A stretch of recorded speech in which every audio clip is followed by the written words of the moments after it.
Hello, welcome to all students. In this session, we are ready to solve partnership final account problem number 3. Sapre and Atre are partners sharing profits and losses equally. From the following trial balance, prepare trading profit and loss and balance sheet. Means Sapre and Atre, two are the partners and profit sharing ratio is a equal ratio. Next slide about the trial balance. Here already I provide you all the posting of that each and every account. So sundry debtors, asset, purchases, trading debit, return. It is a sales return. So it is less from sales.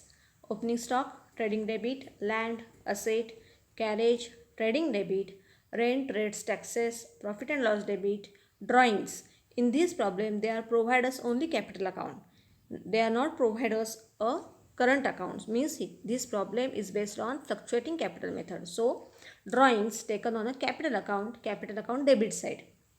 Then salary, profit and loss debit, bad debts, profit and loss debit, machinery, asset. Asset, here the hidden adjustments are also. After that, advertisement, profit and loss debit, provident fund, investment, asset.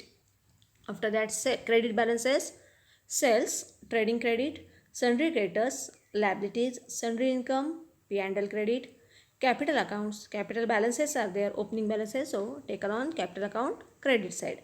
Provident fund, liability, return. These returns are the purchase returns, so less from purchases.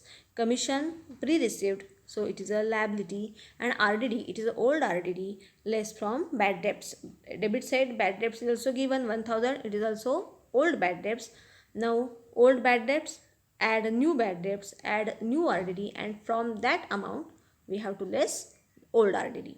This adjustment I already given the explanation about that adjustment. Now the next part, or first of all important part, is that provident fund investment and only provident fund. It is shown to liability and provident fund investment shown to asset. Now what is the provident fund? Provident fund means employer kept aside each year certain amount for the employee and which is payable to employee at the time of retirement. It's called provident fund. Provident fund म्हणजेच काय, तर एम्प्लॉयरनं आपल्या एम्प्लॉईसाठी दरवर्षी काही amount त्याच्या नावे बाजूला काढून ठेवलेली असते आणि ती त्याच्या रिटायरमेंटच्या वेळी त्याला ती पेएबल असते. त्यामुळे प्रॉव्हिडंट फंड हा पेएबल आहे, आपण देणार आहोत. तो एम्प्लॉई जेव्हा रिटायर होतो तेव्हा, त्यामुळे ती लायबिलिटी साईडला येते. मग तो रिटायर होणार आहे तेव्हा आपण ते फंड देणार असतो. तोपर्यंत फर्म किंवा कंपनी काय करतो, तो फंड इन्व्हेस्ट करते आणि त्याच्यावरचा इंटरेस्ट हा घेत असते. त्यामुळं प्रॉव्हिडंट फंड इन्व्हेस्टमेंट हा झाला असेट आणि प्रॉव्हिडंट फंड हा झाला liability. After that next slide about the adjustments. First, depreciation. Depreciate land and building 5% and machinery at 10%. In this case, machinery, closing balance of machinery is shown here as a 25,000. But in between that, the firm purchased additional machinery on 1st October 2018. Of rupees 10,000. Additional machinery purchased on 1st October means the firm used that machinery from October, November, December, January, February, March. Means for 6 months they are utilized or used the machinery of rupees 10,000. So on 10,000, 10% depreciation can be calculated on 10,000 for 6 months. And remaining balance rupees 15,000, this machinery used for a whole year. So 10% depreciation on 15,000 taken for 12 months means for a 1 year. म्हणजेच काय, इथं आपण machinery आपल्याकडं closing balance म्हणजे 2019चा जो मशिनरीचा balance आहे तो आहे 25,000. पण त्या 25,000पैकी 10,000ची मशिनरी आपण ऑक्टोबरला घेतलेली आहे विकत. म्हणजे ऑक्टोबर ते मार्च 6 महिने आपण ती मशिनरी वापरलेली आहे. त्यामुळं ह्या 10,000वर 10% आपल्याला 6 महिन्याचं डेप्रिसिएशन काढलं तर 500 रुपये येतं. आणि उरलेला जो बॅलन्स आहे 25 मायनस आपण 10,000 केला तर आपल्याला 15,000 जो बॅलन्स मिळतो. ह्याचा अर्थ 15,000ची मशिनरी आपण 12 महिन्यासाठी वापरलेली आहे आणि त्याच्यावर आपल्याला जे डेप्रिसिएशन काढलं आहे ते आपण 12 महिन्यासाठी घ्यायचं आहे. त्यामुळे डेप्रिसिएशन ऑफ मशिनरी आपलं किती येणार आहे, 1500 प्लस 500, 2,000 हे आपलं डेप्रिसिएशन असेल. आणि लँड अँड बिल्डिंगवरचं डेप्रिसिएशन सरळ आपल्याला 5% काढायचं आहे. 10,000वर 5% 500 रुपये. याचे दोन इफेक्ट, लेस फ्रॉम असेट्स आणि profit and loss debit. So after that next slide about the next adjustment, closing stock. Closing stock, we know that trading account credit, balance sheet asset. Now next adjustment, provision for bad and doubtful debts 5%, means RDD 5% and write off bad debts for 1000. in this problem also they provide us unrecorded sale. आता या प्रॉब्लेममध्ये सुद्धा आपल्याला अनरेकॉर्डेड sale आहे, त्यामुळे डेटर्समधून पहिला अनरेकॉर्डेड sale लेस होईल, त्यानंतर त्या अनरेकॉर्डेड सेलमधून आलेल्या अमाऊंटमधून न्यू बॅड डेब्ट्स म्हणजे हे 1000 लेस होतील आणि मग आलेल्या अमाऊंटवर आपण 5% RDD काढणार आहे. ती 5% RDD येते आपली 2100 आणि ती 2100 लेस करून मग तुमचा बॅलन्स काय होईल आउटरला दिसेल. त्यामुळे डेटर्समधून हे सगळे असे ॲडजस्टमेंट्स लेस करायचे आहेत. Next adjustments, goods worth ₹3000 unsold were sold but not recorded in the books of accounts. म्हणजे हीच unrecorded sales. अनरेकॉर्डेड आहे, सेल्समध्ये ॲड करा आणि डेटर्समध्ये second effect add in debtors असं असेल. त्यानंतर नेक्स्ट स्लाईड, 5वी adjustment, outstanding carriage ₹500. Outstanding expenses आहेत, एक्सपेन्सेस आपले पेड करायचे राहिलेले आहेत, ॲड इन कॅरेज आणि दुसरी आपली ही लायबिलिटी आहे. त्यानंतर 6वी adjustments, goods worth ₹8000 purchased but included in closing stock but not record in the books of accounts. 8,000 रुपयाचे गुड्स आपण परचेस केले पण ते आपण बुक्स ऑफ रेकॉर्ड केले नाही बुक्स ऑफ अकाउंट्समध्ये. परचेसेस वाढले, ॲड इन परचेसेस, आणि जेव्हा परचेसेस असतात तेव्हा क्रेडिटर्स असतात, तेव्हा क्रेडिटर्स वाढतील, add in creditors. In this way one by one we take down all the adjustment. आणि now last slide about the important account and their posting. आता provident फंड्ससाठी हे 4 अकाउंट, आता हे 4 अकाउंट तुम्हाला ट्रायल बॅलन्समध्ये दिले जातील. ॲडजस्टमेंटमध्ये ह्याचा कुठेही अमाऊंट येत नाही किंवा ॲडजस्टमेंटमध्ये हे अकाउंट नसतात. ट्रायल बॅलन्समध्ये तुम्हाला जर का प्रॉव्हिडंट फंड दिला तर तो प्रॉव्हिडंट फंड नेहमी कुठं लिहायचा, लायबिलिटीला लिहायचा. प्रॉव्हिडंट फंड इन्व्हेस्टमेंट असा अकाउंट असेल ट्रायल बॅलन्समध्ये तर तो असेटला जाईल. त्यानंतर ट्रायल बॅलन्समध्ये प्रॉव्हिडंट फंड कॉन्ट्रीब्युशन असेल. कॉन्ट्रीब्युशन ह्याचाच अर्थ काय, तर प्रॉव्हिडंट फंड कॉन्ट्रीब्युशन म्हणजेच दरवर्षी एम्प्लॉयर जी अमाऊंट एम्प्लॉयसाठी बाजूला काढतो त्याला म्हणतो आपण कॉन्ट्रीब्युशन. मग हा आता फर्मचा काय आहे, एक्सपेन्स आहे, कारण फर्मला दरवर्षी एम्प्लॉईच्या नावे काही अमाऊंट बाजूला काढून ठेवायची, ती द्यायची आहे, त्याला पेएबल आहे, त्यामुळे हा आपला काय आहे, एक्सपेन्स आहे, त्यामुळे प्रॉफिट अँड लॉस डेबिटला जाईल. आणि त्यानंतर मी सांगितल्याप्रमाणे हा जो फंड आहे तो आपल्याला रिटायरमेंटला द्यायचा असतो, त्यामुळं रिटायरमेंटला द्यायच्या आधी यामधल्या काळामध्ये ही फर्म काय करते तर ही इन्व्हेस्टमेंट करून ठेवते. प्रॉव्हिडंट फंडची काय करते, इन्व्हेस्टमेंट करते आणि त्या इन्व्हेस्टमेंटवर त्यांना फर्मला इंटरेस्ट मिळतो. So interest on provident fund investment. पण हा मिळालेला इंटरेस्ट फर्म स्वतःसाठी वापरत नाही, तर तो फर्म काय करते, प्रॉव्हिडंट फंडमध्ये ॲड करते. म्हणजे interest on provident fund investment जर का असा ट्रायल बॅलन्समध्ये जर का अकाउंट असेल तर तो ॲड इन प्रॉव्हिडंट फंड असाच येईल. म्हणजे तो प्रॉव्हिडंट फंडमध्ये काय करायचा, ॲड करायचा, इन्व्हेस्टमेंटमध्ये ॲड करायचा नाही. अशा पद्धतीनं आता आपण एका पुढे एक सगळ्या ह्या ॲडजस्टमेंट्स आपण बघितलेल्या आहेत.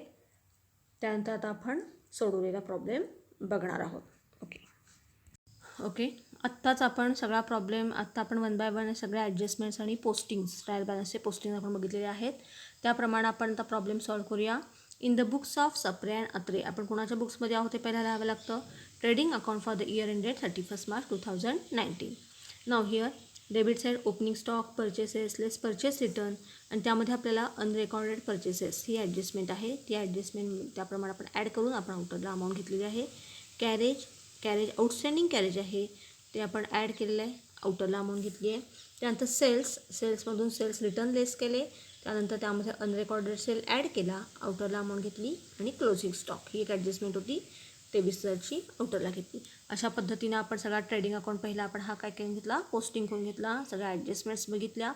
त्यानंतर हे total of credit side less from that total of debit side. मग ह्या 1,10,200मधून आपण ह्या डेबिटची सगळी ही टोटल जर का लेस केली तर आपल्याला मिळणार आहे 19,000 हा बॅलन्स येतो. या बॅलन्सला आपण नाव दिलं आहे to gross profit carried down. हा आपण हुडकून काढलेला आहे, म्हणजे हा आपला ग्रॉस प्रॉफिट आहे. हा ग्रॉस प्रॉफिट ट्रेडिंग अकाउंटच्या डेबिटला आहे, तो आपण कुठे घेणार आहे, प्रॉफिट अँड लॉसच्या क्रेडिटला. By gross profit brought down 19,000. त्यानंतर प्रॉफिट अँड लॉस अकाउंट्सचे जे अकाउंट्स आहेत ते बघा, इथं असेल सॅलरी, मग रेट्स अँड टॅक्सेस आहेत, डायरेक्ट आउटरला घेतले आहेत. त्यानंतर आपल्याला बॅड डेब्ट्सची एक ॲडजस्टमेंट आहे. ओल्ड बॅड डेब्ट्स प्रॉब्लेममध्ये दिलेला आहे 1,000. ॲडजस्टमेंटमध्ये आपला न्यू बॅड डेब्ट्स आहे 1,000. त्यानंतर आपण न्यू RDD काढला 2100, आणि ह्या अमाऊंटमधून आपण ओल्ड RDD लेस केला आणि आउटरला अमाऊंट घेतली 3700. त्यानंतर ॲडव्हर्टाइजमेंट आहे अशी आउटरला 4000 येईल. डेप्रिसिएशन आहे लँड अँड बिल्डिंगचं 500 रुपये आणि मशिनरीचं 2000. हे 2000 मी तुम्हाला स्लाईड्समध्ये दाखवलेलं आहे. त्यामुळे ह्याप्रमाणे ह्या दोघांचे आउटरला बेरीज येईल 2500. त्यानंतर ग्रॉस प्रॉफिट येत आहे आणि हा सॅलरी इन्कम. त्यानंतर या प्रॉफिट अँड लॉसची सगळी जर काही ह्या दोघांची टोटल केली तर आपल्याला अमाऊंट मिळते 21,000.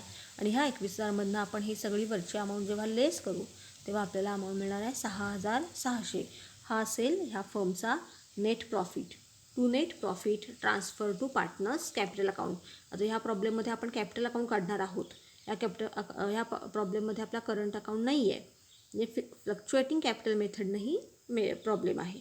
त्यामुळे नेट प्रॉफिट अँड लॉसच्या आपल्या डेबिटला आहे, तो कुठं जाणार आता पार्टनर्स कॅपिटलला क्रेडिटला. आणि ते इक्वल पार्टनर्स आहेत त्यामुळे ही अमाऊंट दोघांना काय असेल इक्वली डिस्ट्रीब्यूट होईल. त्यानंतर बघा पार्टनर्स कॅपिटल अकाउंट.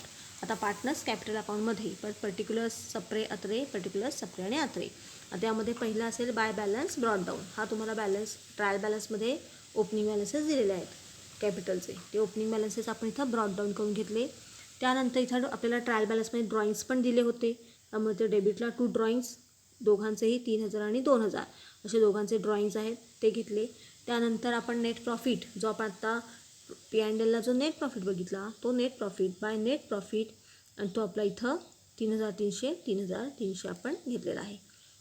आणि त्यानंतर 3,300 घेऊन आपल्याला आता हा क्रेडिट साईड काय करायची आहे क्लोज करायची आहे. दोघांची क्रेडिट साईड क्लोज केली. क्रेडिटची अमाऊंट कुठे घेतली डेबिटला घेतली. डेबिटमध्ये सप्रेचा ह्या 38,300मधून सप्रेचे ड्रॉइंग्स लेस केले, त्याचा बॅलन्स आला 35,300. आणि अत्रेच्या 38,300मधून 2,000 लेस केले 36,300. म्हणजे ही त्यांची काय असेल टू बॅलन्स कॅरीड डाऊन, म्हणजे हा क्लोजिंग बॅलन्स ऑफ कॅपिटल. ही आपली बॅलन्सिंग फिगर आहे, आपण हुडकून काढलेली आहे. Closing balance of capital it must be taken to balance sheet liability side. आता बॅलन्स शीटला लायबिलिटीला आपल्याला ही अमाऊंट घ्यायची आहे बघा. Balance sheet as on 31 March 2019. Liabilities amount, assets amount. आता लायबिलिटीला पहिला कॅपिटल अकाउंट्स 35,300 आणि 36,300 ही अमाऊंट आपण कुठून घेतली तर त्यांच्या कॅपिटल अकाउंटला जे बॅलन्सेस आलेले आहेत क्लोजिंग बॅलन्सेस त्याच्यावरही आपण अमाऊंट घेतलेली आहे. आउटरला फिगर घ्या. सन्ड्री क्रेडिटर्स आहेत 23,000चे, पण आपल्याला अनरेकॉर्डेड परचेसेस पण आहेत 8,000चे गुड्स परचेस केलेले, त्यामुळे क्रेडिटर्स वाढले 8,000 ॲड करा. आउटरला घ्या. प्रॉव्हिडंट फंड मी सांगितलेला एक्सप्लेन केलेला आहे. प्रॉव्हिडंट फंड ही लायबिलिटी आहे, तो 10,000 लायबिलिटीला घ्या. प्री रिसिव्ड कमिशन आहे लायबिलिटीला येईल. आउटस्टँडिंग कॅरेज पेड करायचं राहिलं आहे 500 रुपये आउटरला येईल. त्यानंतर असेट्स में लँड अँड बिल्डिंग 10,000वर 5% डेप्रिसिएशन काढायचं आहे, 500 रुपये लेस करून आउटरला फिगर येईल. त्यानंतर मशिनरी 25,000ची आहे, त्यावर आपल्याला 10% 2,000 डेप्रिसिएशन, तो डेप्रिसिएशनची वर्किंग नोट मी ॲडजस्टमेंटमध्ये दाखवलेली आहे. त्याप्रमाणे 2,000 डेप्रिसिएशन लेस करून आउटरला येणार 23,000. सन्ड्री डेटर्स, आता डेटर्समध्ये बघा सन्ड्री डेटर्स बॅलन्स शीटमध्ये दिलेले आहेत 40,000चे. त्या 40,000मधून आपण अनरेकॉर्डेड सेल पहिला आपला ॲड होईल, अमाऊंट आली 43,000. ह्या 43,000मधून 1,000चे बॅड डेप्स लेस करा. बॅड डेप्स लेस करून अमाऊंट येईल 42,000. आणि ह्या 42,000वर आपण हा 5% RDD काढलेला आहे, तो आहे 2,100. ती लेस करून अमाऊंट आउटरला घ्या. ही RDD 2,100 आपण इथून डेटर्समधून लेस केली. आणि आपण ह्या RDDचा दुसरा इफेक्ट दाखवला बघा इथं, न्यू RDD 2,100 इथं घेतला आहे प्रॉफिट अँड लॉसला डेबिटला. तर हा इफेक्ट झाला प्रॉफिट अँड लॉस डेबिट. आणि दुसरा इफेक्ट डेटर्समधून लेस 42,000वर आपण 5% RDD काढलेला आहे. मग ही सगळी ॲडजस्टमेंट्स करून लेस करून मग आउटरला आपण अमाऊंट घेतली 39,900. त्यानंतर प्रॉव्हिडंट फंड इन्व्हेस्टमेंट डायरेक्ट आउटरला घ्या.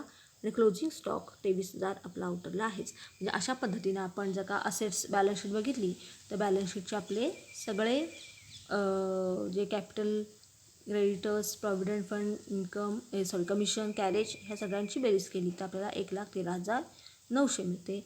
आणि तसंच असेट्सची सगळ्या आउटरची टोटल केली तर आपली 1,13,900 म्हणजे इथं आपली बॅलन्स शीट